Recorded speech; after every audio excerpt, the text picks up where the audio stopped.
maanta madfac lama ilaabaan abay Iiraan soo tuurtay Mareykankii waa yaaban yahay dowladda qadarna digniintii ugu dambeysay baa maanta la siiyay laba ubad mid leedahay lagu yiri Jarmalkii waan ogeyn sida uu Yahuudi u taageersanaana war ayaa ka soo yeeray madaafiicdu maanta xagaba aad baa la isu dhaafsanaya iyo shacabkii Falastiintii anaga aan saa u garab taagnin oo dadka anaga saa u taageersanayeen haday maanta shacabkii Soomaaliyeed caynayaan wabaanada keesa muuqaalkan Soomaalinimo haday jirto meel fog baan gaarsiinayna السلام عليكم ورحمة الله وبركاته وأن سلام يا دمان شعبك الصومالي ذو ملك السوداني ذا كجوكتان ولكن عبد الله مع الحسين ورجينا يا نجو نبض يا عفمت قبنا الرب جنو مركله دي بنو كل شيء يسجي مهداسي أو يدل وسوناتي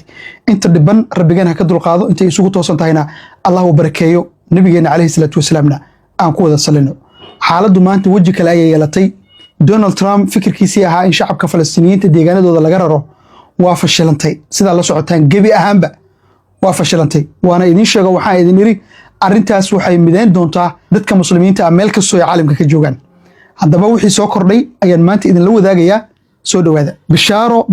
بشارة هدي أتجوك يوروب يجودهان وضمن النورث أمريكا فرصة قالية أي أرنتاني كوتهاي وأنا رجينا يا إن أتكفى إذا صندوقان هدي أتكعبان سؤال الاستاك جرحانون كور أولل عجا أولل جاستريك سكر كروسرول كلية حنون جلب حنون روماتيزم باباسير جاستريك أن كادمان سيدو كله هرمونس كاغو اسم بدله يا عاده ورير كوغو دعا ما كعبانيسا سيدو كله راغنيمدادي oo daciiftay gabaray masa kacbanaysa ilaah baa bixiye awlaad la'aan dhammaan cudurrada aan kor ku soo sheego dhan rabbi baa daweeyay laakiin waxa ku joogto manager Saacdiye Xirsi oo ka caawin doonto ayadoo waliba ku siin doonta daawooyin dabiici ah waliba qiimo dhimis aad u qurux badanna ay la socoto 100% ah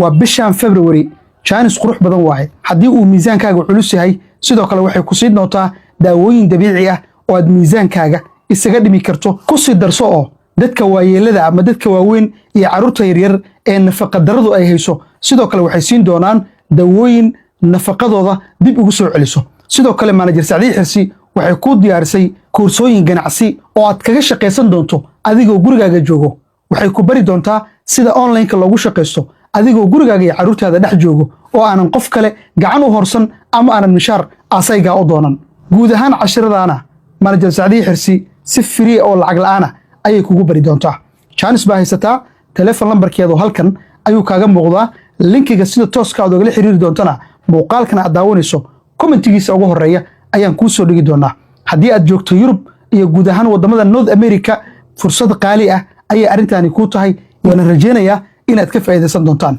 wada shaqeyn wacan aad iyo aad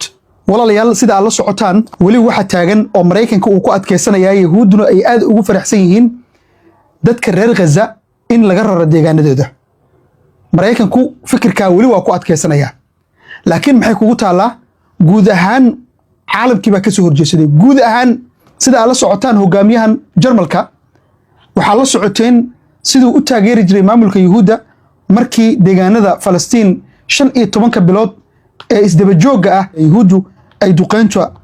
la dul taagneed waxa uu leeyahay waxaan gabi ahaanba ka soo horjeedaa dib u dejinta ama dadka deegaanka reer Gaza oo deegaanadooda laga raro sidoo kale Ayatollah Ali Khamenei waa taqaanaan ninkan nin sahlan ma aha hadduu soo hadlo hadalkiisa macnaha waxa way wax la dheelsan kara ma aha Ayatollah Ali Khamenei marka wuxuu leeyahay hogaamiyaha Iiraan haddii Mareykanku uu isku dayo wax khalkhal gelinaya annaga amnigeena iyadoo aanan jixin jirin oo ka gabasha ay jirin oo wax cabsi la yiraahdo aysan jirin ayaan sida ay tahay uga jawaabeena sidoo kale waxa uu leeyahay hadduu amniganaga wax dhibaato ku keenayo oo Mareykanku ku hanjabo annaguna wax isaga amnigiisa dhibaato ku ah ayaan annaguna ku hanjabeena oo macnaheedu tahay Mareykan hadduu annaga nasoo hadal qaado jawaabta aan bixinayna dhanka Yahuudda la waayo meel kale ma annaga Yahuud uma ka goonina wuxuu annaga Mareykanka isku day inuu naga gooyo sidoo kale xafiiska warfaafinta ee Gaza ayaa isaguna maanta bayaan soo saaray wuxuu leeyahay gumaysigu wuxuu ku dhaqmayaa in uu annaga meesha naga nadiifiyo macnaha naga daadgureeyo iyo waliba dabargoon iyadoo la go'doomiyo marinka lagana hortagayo wax kasta ama soo gelitaanka saadadka asaasiga u ah dadkeena oo dhibana u aha maamulka Yahuuda muddo 15 bilood oo xiriir ah duqeyn aan kala joog lahayn Yahuudu ay la dul taagneed shacabka reer Gaza sida daraadeed dadkanagu kama bixi doonaan dhulkooda mana aqbali doonaan barakac ay deegaano kale ugu barakacaan warcad weeyaan haddaba xaaladdu halkaa markay marayso yaa soo bandhigaya warbixinada marka yaa soo bandhigaya telefishinka Al Jazeera ayaa guud ahaan warbixinadan laga soo gudbinayo marinka Gaza guud ahaan 99% waxa laga soo xigtaa inta badan waa shabakadaha kala duwan ee channelka Al Jazeera uu leeyahay haddaba Netanyahu la kulankii madaxweynaha Mareykanka Donald Trump kadib waxa uu la hadlay channelka la yiraahdo channelka 14aad ee Yahuudda laga leeyahay waxa uu leeyahay la iskama indha iyo dhigatiri karo qadar inay maamusho channelka Al Jazeera inay ayadu maamusho wax la iska dhatiri karo oo dhigatiri kara ma aha channelkaas oo soo bandhiga wadamada Carabta iyo Muslimiinta de waxyaalaha dhacaya Yahuudan waxa ayaga fashilka oo fashilaya waa waxan la soo daanaya ayaga fashilay oo dhibaato ku ah moogtay waxay rabaan kamo qashir ahaan inay u sameystaan oo meesha mugdi laga dhigo oo waxay qarramsadaan marka adduunka dhan marka waa isbedel moogtay idaacadihii iyo TV-da iyo meeshii joogo ayagu marka waxay rabaan wixii in loo qariyo inta markan kaga soo gudbo wixii dhacay shacabkii Falastiiniyiinta ee dadka Soomaalidu nooca ugu halgamayeen oo tira ka saddex maanta ummadda Soomaaliyeed dadkii gobolka Banaadir deganaa dhammaantood inta isu soo baxeen Arbacadii iyo Khamiistii iyo maanta oo Jimco ah aad aragteen sida wax u dhacayeen oo culimada diinkii Soomaaliyeed kuwoodii ugu waaweynaa ay meesha wax weyn ka hadlayeen oo ay leeyihiin Gaza anaga naga mita shacabkii Gazawiinta ahaa Soomaalidii baa caanayaanba anaga inta u soconaa dal faqiir ah dal colaad ka jirto dal ayagiiba is cunayo dal sidan oo kala Soomaaliya